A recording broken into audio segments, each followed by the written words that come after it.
Jaren, you and I were just talking offline about your propensity for golf and competing against Fesi Sitake. Pretty good score there. There's always competition, even in the off season, but Coach got you. So yeah, I'll probably play with someone else before fall camp next year. I don't like going into fall camp with a loss under my belt already, personally. But next time I'll make him play at the tips with us. He played the whites, so make sure to mix that up. Real story. Okay, we got the real story. I'm gonna go with. So that's the only story I care about. Do you have to officially put the clubs away? Is there a ceremony when you go into fall camp?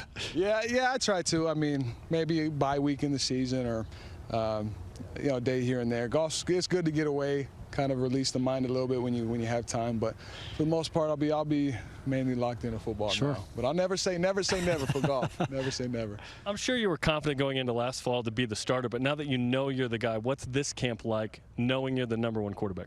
Yeah, it doesn't change a lot. Just understand the leadership roles, a little more clarity.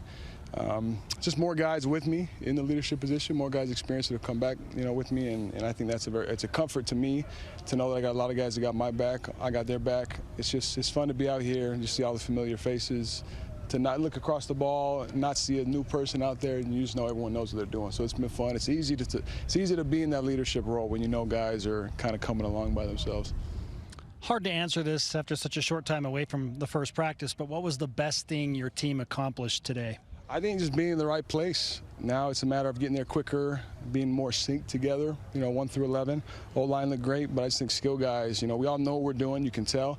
Now it's just a matter of just kind of getting rid of some of the, the butterflies or maybe the nerves and just going and playing ball full speed now. I think that's our next step. We get to see about 20 minutes of practice. Rumor has it you get to see the whole practice. What were your, and we love to discuss this, what's your day one overreaction? We make gross overreactions based on the 20 minutes we see. This one thing, we go, oh, that means this. What's your overreaction? My overreaction is that the defense looks really good in blue jerseys. That's my overreaction. Tell us about that dynamic of, because it's one team that outside it's one team. It certainly is one team. But like in fall camp, it's defense versus offense. Fall camp, it's heck with the defense, man. So that's the enemy for the time on the field, right? Keep each other healthy. You get in the locker room, you're chopping it up and chilling. But out here, we do a good job of having that mindset. That's who we're going against. The trash talk, just getting things heated is good for us. It's a good competitive environment. So I like that we're mature enough to know when we're out here, I mean, that's your opponent across the ball, but you get inside and you're chilling. So in your completely unbiased opinion, how did the defense specifically, looking good in those blue jerseys, perform against you in the offense today?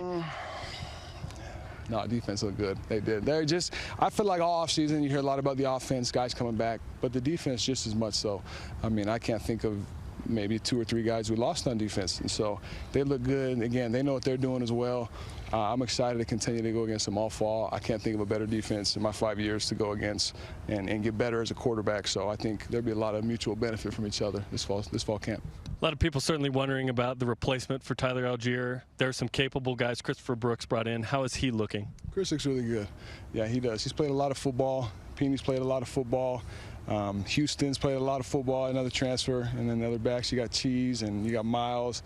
They're going to do a lot of good things for us. What'd you say, Cheese? Cheese. Who's McChesney? McChesney. Cheese? You know like Cheese, yeah. Mr. USC himself. So, yeah. Yep. When you prepare for a month of practices, by the time, it always happens, by the time you get to like week 3, you're sick of each other. Is there a way that you can avoid that, of getting sick of each other? Oh, it's like being around your siblings too long. You just start to butt heads a little too much. A couple fights start breaking out. It's just annoyed of each other, and that's natural. But that also means you're competing. You're getting physical. You're going at it, doing what you need to be doing. I don't think there's any way to stop that. You can ask guys to all you want, but I think that's just the nature of football. We try. So we'll see this fall camp. Maybe something will change. But in my 4 years so far, it's part of the deal. You mentioned button heads with your brother. Your brother's on the team. Kyson's back from a mission. What was it like to have him out there? It was fun to see him, coach him up, rough him up a little bit. Definitely not easy on the kid. I love him, but he's got a long way to go, and I'm excited for him. He's got a lot of talent, bunched up in that speedy, twitchy little body of his, but just like all freshmen, he has his time and it'll come. So it's just fun being with him. Long story short, I love seeing him out there finally. He's the only brother I've never been able to play with, so he's the first one. KJ and Dawson I did in high school, but not him. So it's cool. It's very special for us. And people may forget Dawson's on the baseball team. 3 halls at BYU. 3 halls at BYU. There you go.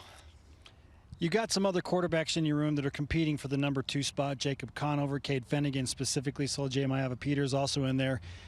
From your perspective, how have each of those guys grown? We'll start with Jacob. How has Jacob progressed from last season to day one of fall camp?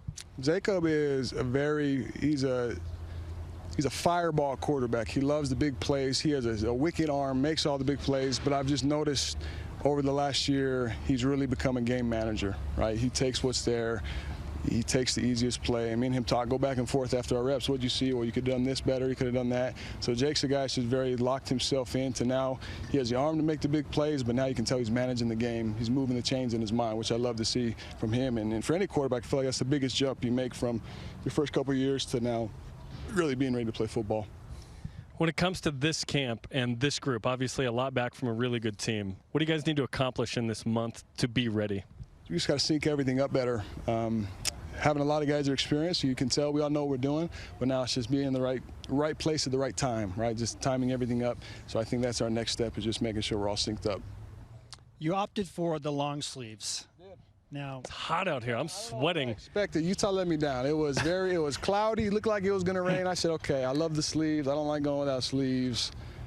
Come outside the second the whistle blows for warm-ups, sun's out. Sun's out, guns out, right? Yeah, I just don't have any guns these days, you know. And Ben Bywater would disagree. He pointed out that you had long sleeves on. And also, you are the exact opposite of Puka Nacua, who was an all-white, and I think he had the shortest shorts. The least amount of clothing on, yes. We might have to honor code the man for that. might have to look into that one. We call those shorts the Mitch Matthews. That's what he loves, the short shorts. Oh, yeah. Always the tall guys, man. They love showing it off. Okay, we were discussing this on the show. What do you prefer to quarterback against, or what is harder? You can take whatever angle you want on this. Like many guys blitzing or a drop 8. Get us inside your head of what you would prefer to attack. Guys blitzing. There's a lot of space behind. It's hard to cover it up, and with our offensive line and coaches understanding of blitz, picking that up, sharing that to us, I feel like when people blitz, it's easy to see it. A lot of easy keys to pick up if you're dialed in and you know what's going on. So it's man-to-man matchups, or it's big gaps in the zone, grass to throw to, versus drop 8, which we see a lot every day at practice, which is fun. A lot of check downs. It's just kind of annoying, to be honest. But when you start tackling, you have to tackle people. I'll take a check down to Chris Brooks or Lopini Katoa any day. Go get a 6-7 yards, easy throw. Yeah. But yeah, definitely more annoying to throw against a drop 8. It's not as fun. So. Real talk with the quarterback, Jaren Hall. That's real talk. Hey, thanks for the time, my friend. Best of luck with the short sleeve next practice. Yeah, I'm going to break them out probably. No promises, though. I'm telling